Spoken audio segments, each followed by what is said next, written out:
What's up, guys? Jeremy here, your favorite financial coach at school.com/financial coaching. I want to illustrate what could it look like to be over leveraged within these three different resources and kind of differentiate a bit more level 3 from level 4. In level 3, sharpen the axe, it's like you're giving yourself to these resources. You're giving to time. You're giving to relationships. You're giving to money. A lot of that means like, hey, you're spending time cultivating passions, developing skills, and you're not asking for it to give you something back. You're not necessarily focused on how much money is your time making, or is it all going to be worth exactly how many minutes you give it. You're building relationships. You're investing capital, and you're not so focused on the return. You're just developing those things, right? It's just so. And in level 4, inevitably, some things will start to show signs of life. Some things will begin to bear fruit, right? And in level 4, push the tempo. You're trying to focus in on those things. And so instead of just giving time, relationships, money, it's like you're now asking from time. You're asking from relationships. You're asking from money. What can you do for me? What have you done for me? How can we do more of the good? And so, like, a really common way that people push the tempo with time is they start to work more. Now, working more, if you're not working in some, like if you're not making any money, maybe it's not really time to push the tempo. Maybe it's not really time for level 4. But if you've discovered something that you can do with your time that's going to earn you a good wage, or that has a high return in terms of enterprise value that you're creating, then a lot of people, especially early on, say, man, the resource that I have the most of is time. Let me give as much of it as possible. And you hear that grind culture a lot with finance YouTubers. And honestly, for me, um, I have a high, I guess, sensitivity to time. In other words, I really desire work-life balance. I don't think I've ever worked an 80-hour week in my life. And I've started things and worked, and made money and built things, but for me, grinding out 80-hour work weeks has just never been on the table. But how do you know if you're over leveraged with your time? And I think, asking more of your time is kind of like, it's about how many more hours are you spending on something, which means you're taking hours away from other things that you were giving that time to. So it could be sleep, it could be your marriage, it could be your health, leisure, your hobbies, your friends. Like, other things are starting to deteriorate at a faster rate than the value that you're receiving from the time that you're taking from those things and giving it to this work. So it could be just a quantity of hours. Leveraging your time is also like getting more done in less time. It's efficiency. And a lot of times efficiency, the burnout or the over leverage, often comes with less so external areas of life that are starting to decrease, but more like internal experiences of life, in terms of anxiety, in terms of just chaos. Like it's happening too fast, too many things, and you're not able to keep up with mentally and emotionally the pace that things are moving if you go hyper efficient. It also might be expensive to be hyper efficient, and so then you're bleeding into another resource. But it also could be over leveraged in terms of the concentration of time. So it's like the quantity of hours, the quantity of time could be over leveraged, and you'll see it in other areas of life suffering. The speed of time could be over leveraged, and you're seeing it a lot of times internally in just kind of a destructive state. And then the concentration of time could be over leveraged. So like you might um like you might spend a lot of your time on one specific skill and all your eggs are on this basket. And the problem with over concentrating your time is you only know really if it's an over concentration in a hypothetical scenario that hopefully never happens, but you can at least imagine, which is, what if this doesn't work out? Like, then what? And if the then what is a really, really bad scenario, then you're gonna feel that stress. For a lot of people, this could be your job. Like, I work this job and I give a lot of time to this job, and it's my only job and it's my only way of generating income. And so if you lose that job, I mean, you really better know who's gonna hire you or what are you gonna do. You don't have to know, no, like you don't have to decide, but you might be over concentrated if the one thing you're devoting so much time to is like your lottery ticket. It's your only path. And the gap between that path and something else is like this wide chasm that seems like impossible to overcome. I'm talking in generalities, but hopefully you can understand what this could look like in your life. For me, again, high sensitivity in this area. I think when I would hear financial YouTubers talk about like, oh, I spent 80 hours a week or 100 hours a week or 65 hours a week, whatever the number is, like just grinding out X, Y, or Z product that they were selling or business they were starting or job that they were working to just try to make more money, make overtime pay, whatever. I would just kind of like poo poo on that. Like, life is too short and I've got too many other desires in life. Like, I will feel the suffering of like of the things that I'm not getting to do if I devote so much time to X. And I think I a little bit regret that mindset now. Like, because what I did internally is like I because I had a high sensitivity to time, a really valuable resource, I did not want to over leverage time.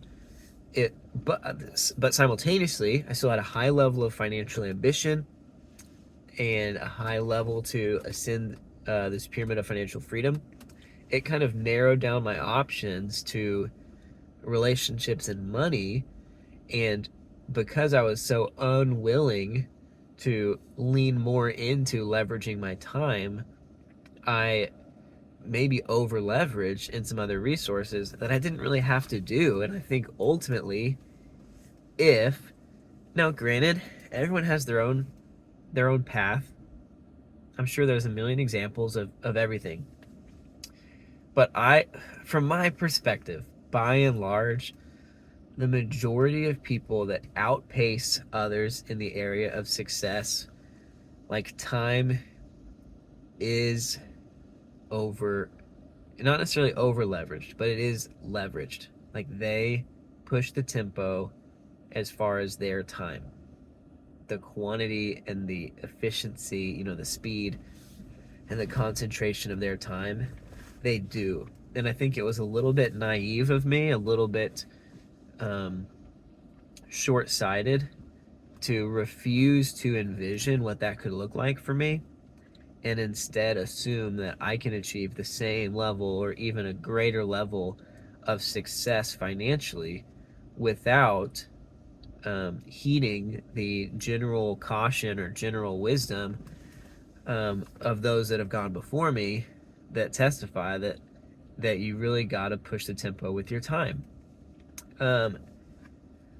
So, and I did, like, as far as efficiency goes, for sure I leaned into that, but like I said, I just strayed away from this resource, and I wish that I didn't.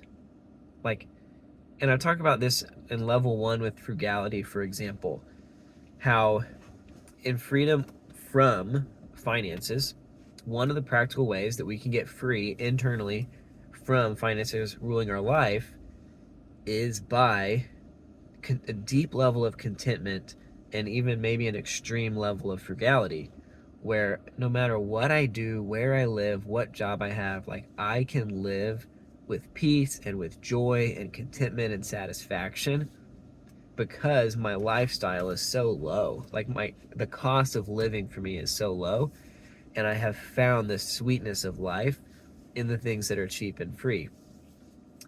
And I could write a book on just how do you do that? Like how do you cultivate that deep contentment? Because the reality is, the lifestyle we experience in a first world country, even if you're in the bottom quartile. Now, if you're in the bottom quartile and you have like deep, addiction issues or, other external circumstances that are affecting your quality of life, which is certainly common, that's different. But just from a financial perspective, like if you make in the bottom quartile and everything else in your life is still generally healthy, like your lifestyle is way beyond, in many ways, what the richest people on earth could have experienced centuries ago, or even sometimes decades ago. Now, you might not have the same social status and power and influence. There's other things that could have come with, riches that you don't experience when you're in the small fish in the pond scenario. But the pond is, it's a nicer pond. It's a nicer pond than it used to be. Okay, I'm getting a little bit rabbit trail here. The point I'm trying to make is I embraced and I intentionally over time cultivated a comfort with low income, a peace with low income. And that took work. It was not natural. It was not necessarily easy. But once you break that threshold, it just opens up the floodgates for financial freedom taking deep root in your life. 100%. And that is work that I could do related to expenses and frugality and money and lifestyle, but I couldn't do with time, working extra hours, working extra jobs. I just mentally couldn't, I didn't take that path. I didn't do what I would have to do to, like, how could I do that? Like, okay, I don't want to do that, but if I had to do that, what would be the best way that I could do that in a sustainable, enjoyable way? I signed up for food delivery one time, and I did like a little bit, and then I was like, I'm not gonna do this. And I've mowed other people's lawns before, even though I never mowed my own lawn. I did nannying and house cleaning and all sorts of random gig work jobs. So I did and I started dabbling into reselling, back in these early days, but never as like a serious time commitment, and it wouldn't have been that hard to envision, like do the work of making it sustainable, figuring out how do you leverage this resource. Because if you don't, either one, you should adjust your expectations for how large of a pyramid of financial freedom are you really going to be building, or you should hear me say with some caution, like you might end up over leveraging one of your other two resources with relationships and or with money. So, long-winded there. Hopefully you get the idea. That's what it can look like to over leverage time, but also in general, leveraging your time and looking to push the line a little more than I did in this area, I think for most people would be beneficial as it relates to your path ascending the pyramid of financial freedom. Let me wrap up really quickly, and maybe I'll make different videos to explain them more thoroughly. Of over leveraging relationships, it basically just means you're asking too much. Like you're starting to fray and deteriorate relationships because you're over promising and you're under delivering, or you're just over asking, and so you're wearing people thin. You're creating maybe false expectations that aren't quite, their expectations are not quite getting met, or you're not you're not giving enough value or enough in return in that relationship to justify the continued strain. And so you really just want to make sure that incentives are aligned. A lot of people are willing to ask for stuff, but how do you make it worthwhile for the people that you're asking from? A common organizational example of what it can look like to be over leveraged relationally often is in churches, or probably just in nonprofits in general, where it's like constantly recruiting. I need more time, volunteer, serve. I'm taking, right, as the church in this example, and I'm offering some social status, some spiritual validation, and brownie points, and there's some relationship that's being formed that's mutual, and I care about you, but sometimes you can get over leveraged as a church relationally, maybe because in a church example, maybe they're a little bit more sensitive to time and money, where they don't want to push the tempo in these areas. And if you narrow in on one resource, as this is my favorite one to utilize, you just got to be careful of what over leveraging that could mean. And often the other resource or two that you feel more fearful of or more sensitive about, often if you just did some work mentally to envision what could it look like to leverage that resource a little bit more, you might have a more balanced risk profile that really sets you up for a lot more success. Over leveraging money is super simple. It really just comes down to, again, you're asking more than you can give, aka like you've borrowed, like you're borrowing money, just like you're borrowing from relationships, or you're borrowing from your time, and you're going to have to pay that back. And so if you borrow more than you can pay back financially, you're over leveraged. That's just what it comes down to. And you can get over leveraged quick, and you can get over leveraged slowly over time, but you'll know you're over leveraged financially if you can't pay your bills, if you're bleeding money, if you owe people money and you're needing to extend it because you can't pay them back, etc. Or if you've burned through money that you expected an ROI from that you didn't get an ROI from. I'm unfortunately familiar with what it looks like to over leverage money, and hopefully, thankfully, learning more and more in the midst of all that. But it's a simple one to understand. It's like, and similar with the time, like we could break down, you can be over leveraged in terms of you're just like the quantity of money, like you've just borrowed too much money.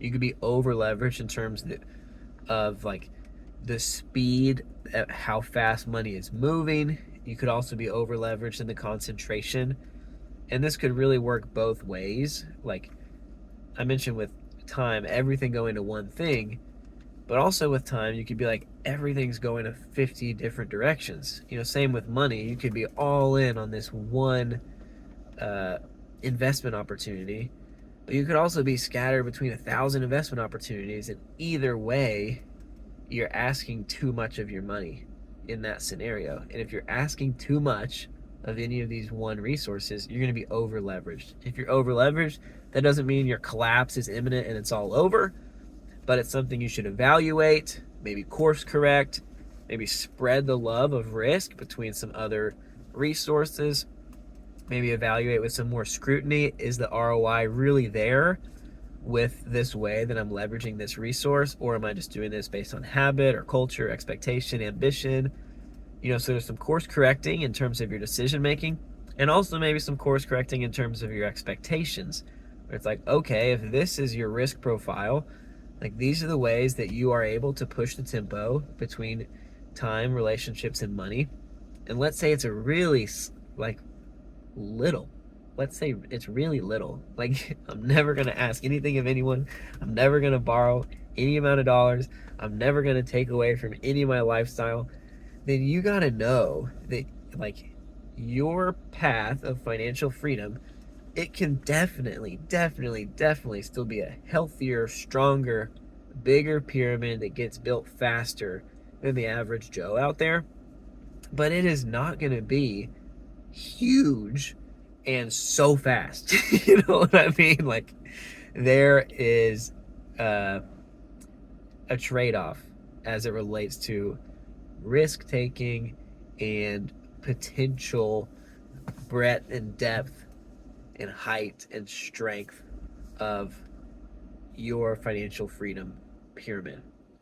That said, as I'm emphasizing in this video, there is a trade-off in the other direction that is really worth monitoring and considering, which is, am I creating cracks all up and through my pyramid of financial freedom just with a hope to create a bigger one-day pyramid? But am I risking the whole pyramid? Like, am I going to end up back on the foundation level based on how overstrained and over leveraged I am in one or more of these resources? So hopefully some good food for thought for you guys. That's all I got for y'all in this video, and I'll talk to y'all soon.